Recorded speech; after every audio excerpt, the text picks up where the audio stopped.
Il était 1 heure du matin, un vol quittait Lagos pour Londres. À bord, un silence étrange régnait.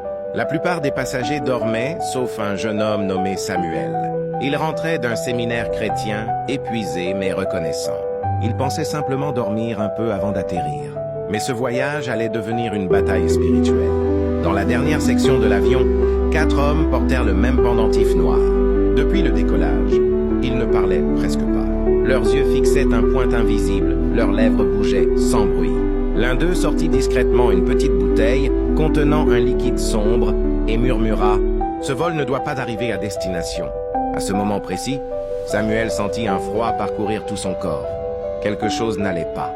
Il ferma les yeux et une voix intérieure lui dit « Ne dors pas, prie maintenant ». Sans réfléchir, il posa sa main sur son cœur et commença à prier à voix basse. « Seigneur Jésus, je ne sais pas ce que l'ennemi prépare, mais je t'invite ici.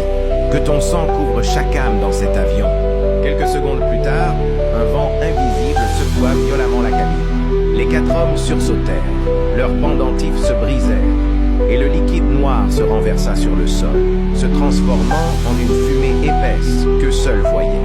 Ils commencèrent à trembler. L'un cria « Quelqu'un prie! La lumière nous consume !» Mais le pilote n'avait rien remarqué.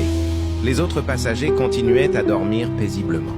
Pendant que Samuel priait, un parfum doux se répandit dans la cabine. La peur laissa place à une paix surnaturelle. À l'arrivée à Londres, une hôtesse s'approcha de lui discrètement. « Monsieur, je ne sais pas ce que vous avez fait, mais à un moment du vol, j'ai senti une chaleur étrange, comme si quelque chose de mauvais quittait l'avion. » Samuel sourit. Il savait que Dieu venait de livrer une bataille invisible à 35 000 pieds d'altitude. Dieu n'a pas besoin d'un lieu